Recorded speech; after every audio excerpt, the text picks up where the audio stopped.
What's going on, everyone? Welcome to my Seattle Supersonics rebuild series. This is episode 2, The Return, part 2. It's our first game at home for the fans of Seattle. We got a tough matchup with the Philadelphia 76ers.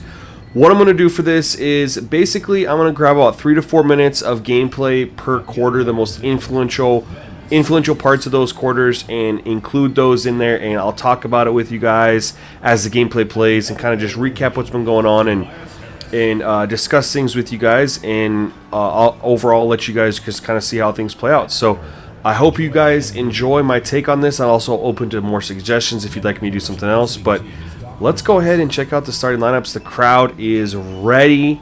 The city's ready. Hell, man, I'm even ready. Let's get it. And now, your Seattle starting five.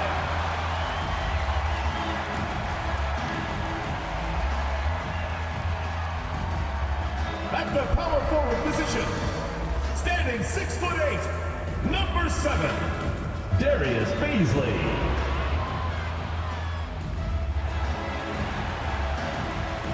At shooting guard, standing 6'8", number 3, Josh Giddey.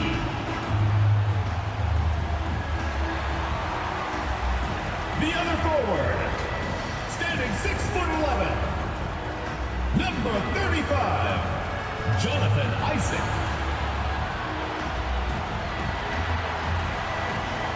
At center, 6 feet 10 inches, number 13, Thomas Bryant.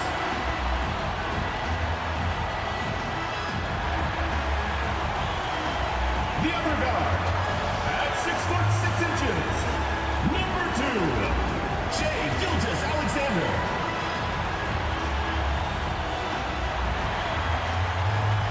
The head coach of your home team. Let's hear it for your Seattle starters.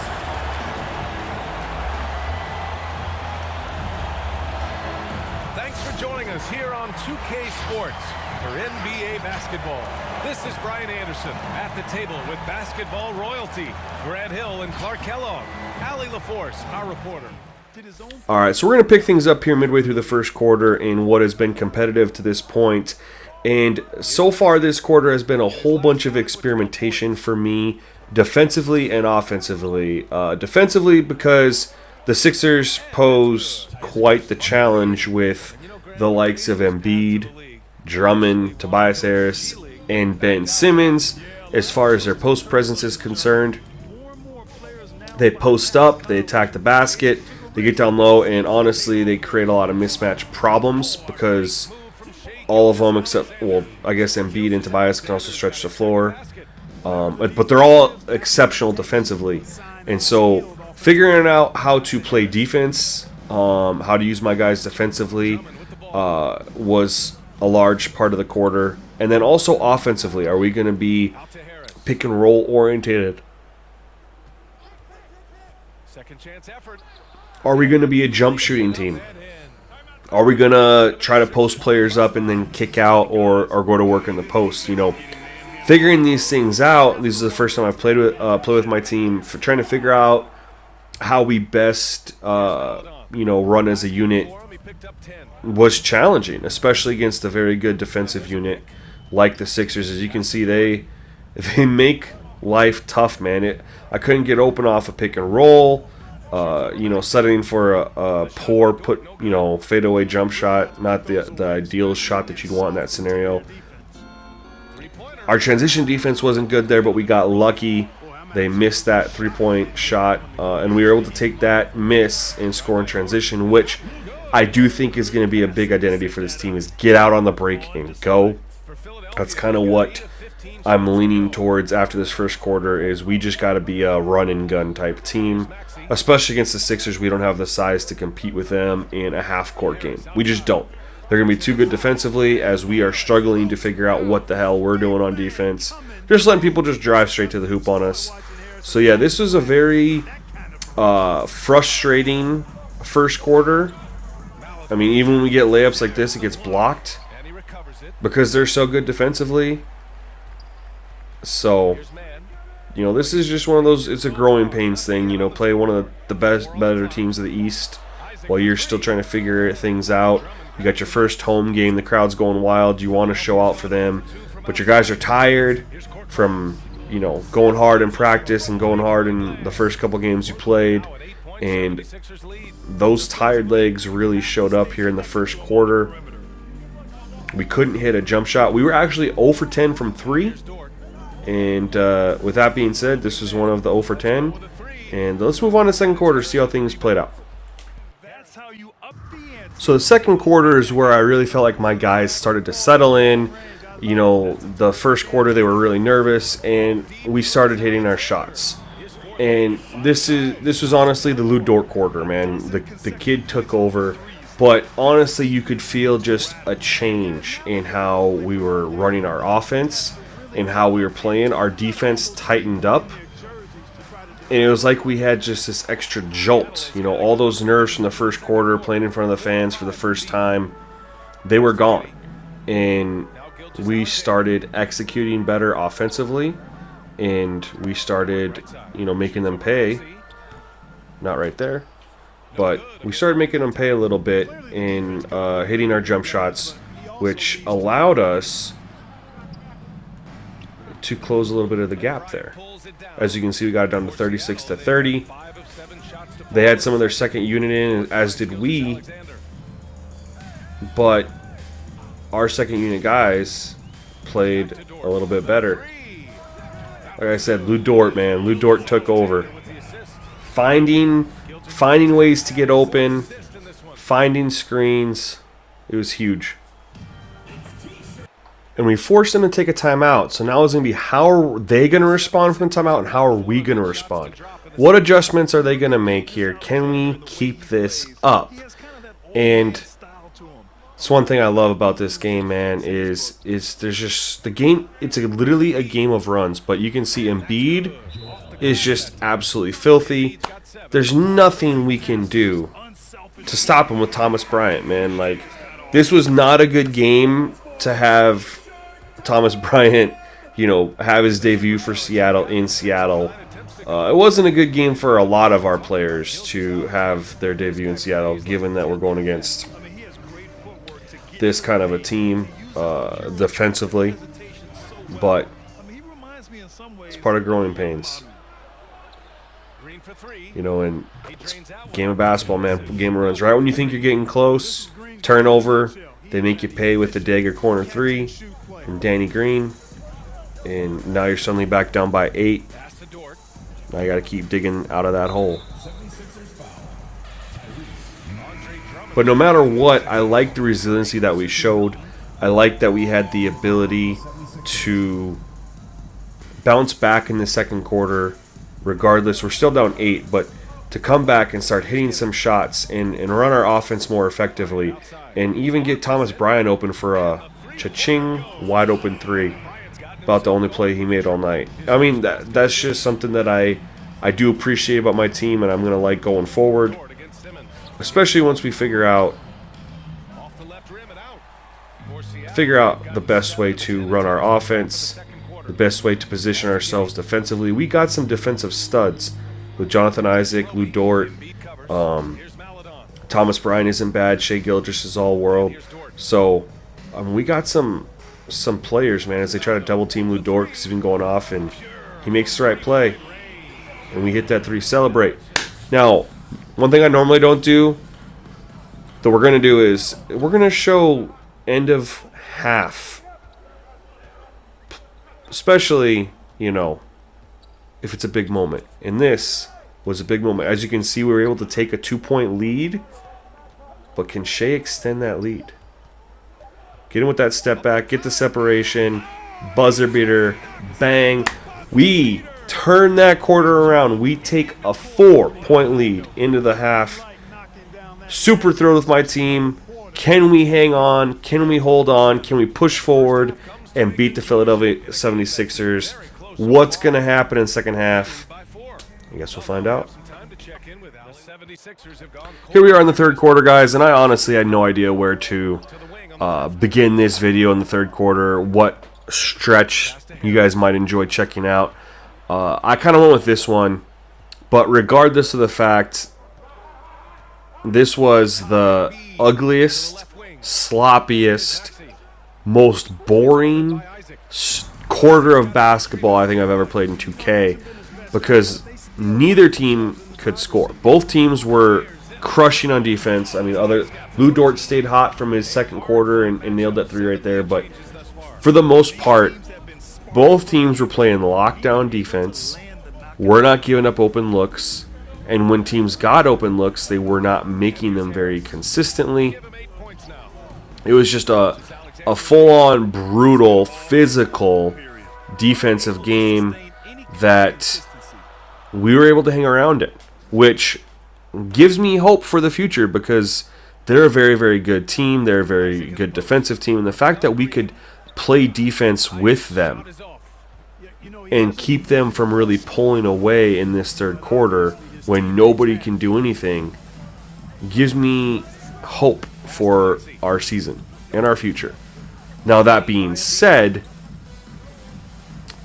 this really made me realize that although I'm excited to use and have Thomas Bryant for the season, I don't think that he's going to be our future at that position because he's a little too small. He doesn't have the strength and size that you need to go against guys of like Embiid or Jokic. And it really shows in these tough, gritty games because typically the teams that have that post presence, that post dominance, are the teams that eventually break away because they can get those buckets close to the hoop. Where their guys, Embiid and Drummond and Simmons, were able to lock down the paint. We had no post presence at all, and they still did. And that eventually is what, breaks these gritty games open, is when you eventually get that going. Now, we were able to play really good defense this quarter with them. We're very proud of our team. But they took away our point guard with Ben Simmons, locking him up. They took away our center. They took away Jonathan Isaac and left us really trying to figure out how to score. As you can see, we've scored 9 points in the quarter. It was a rough third quarter, man. It was a rough third quarter. But doesn't mean the game can't be won just because it's tough. So we're jumping ahead to the fourth quarter here where you can see it's still been a very defensive game. Nothing has changed. Low scoring second half. We are still hanging around, though. Only a 5-point game with 4.5 minutes left. Plenty of time for us to go on a small, absolutely tiny run, 2 possessions, to tie the game up and make sure that we're in it at the end with a chance to win it. But at this point in the game, too, is where I talked about how they have the post players that we do not have. And typically, that's where you go when you have these defensive games, is you go down low, you score in the paint. They have that presence, we do not. And this is ultimately the most evident thing you could see here at the end of this game. We're getting a good look, we miss it, we're able to put back just to get back on, get that bucket back that we just gave up. But you're not gonna miss shots like that and get bailed out all the time. You don't get a lot of offensive rebounds with Embiid and Simmons and stuff down there. And the fourth quarter was literally the Embiid show, as he's going to get fouled here on the end one here, and we have no answer. Thomas Bryant has been cooked all game. He's too small. Too small, and so suddenly it's an 8-point game. And this is where, with 3.5 minutes left, you feel like you might want to press a little bit. You might want to try to go for a 3. You might want to try to do something. And, we're not really getting any play calls offensively. We beat Ben Simmons off the dribble, and he still makes the defensive play. Like I said, Shea got 20 points, but, man, every bit of it was earned. Like I said, Ben Simmons really took Shea away from us because he wasn't able to do the things that we would normally want to do with him. Took a contested three, missed it. You can see that offensively we're still struggling. Defensively we're still struggling, and it's only a matter of time. Every single player on the court for us is exhausted. They get the mismatch. Embiid's gonna kick it back out for the three. At this point you can tell our guys are gassed. We're not making our shots. We're getting switches that favor them. It's forcing us to double, giving them wide open shots, and they're knocking them down when it matters most. And you can kind of see the writing on the wall. 11-point game, 2 minutes and 50 seconds left. Try to get one last ditch, little push. Had the nice move, and Lou Dort, the one thing he couldn't get for us right there is that bucket. He kept us in the game for a long time with his three-point making. Missed that shot. That could have been a huge shot. Could have spurted us. But now we're pressing, taking bad shots in transition. Our guys are exhausted.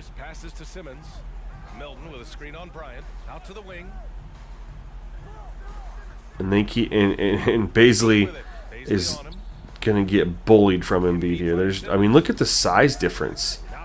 So when I say we need to get some size down low, I mean that's our power forward. Shouldn't be that big of a deal for him to guard against Embiid, but holy smokes, we can't do anything. We're turning the ball over. Said 11-point game. 75 points won't get it done, especially when you hold them to under 100. It's the one positive we can take away. But you know what? It was a tough first game. It was a good measuring stick for us. Now we know where we need to improve. If we're really going to truly compete in the Western Conference, you know, Embiid's in the East, but they got the Jokic out West as well. And they got Anthony Davis. So if we're truly going to try to compete, we're going to have to establish a very solid and formidable low post presence. And I think that's where we're going to look for in the future via the draft. Is try to get someone down there who can help us compete against these all-world centers. So, all right, guys, that is it for episode 2, The Return, part 2. Hope you guys enjoyed this. Let me know if you want more of this type of gameplay with me kind of telling you about the game and the flow and kind of breaking it down a little bit. Let me know if you like this, you want more of this, or if you'd like me to go about it a different way. Just kind of let me know in the comment section below, and we'll go from there. Hope you guys enjoyed this. Make sure you stay tuned to the next video. Peace.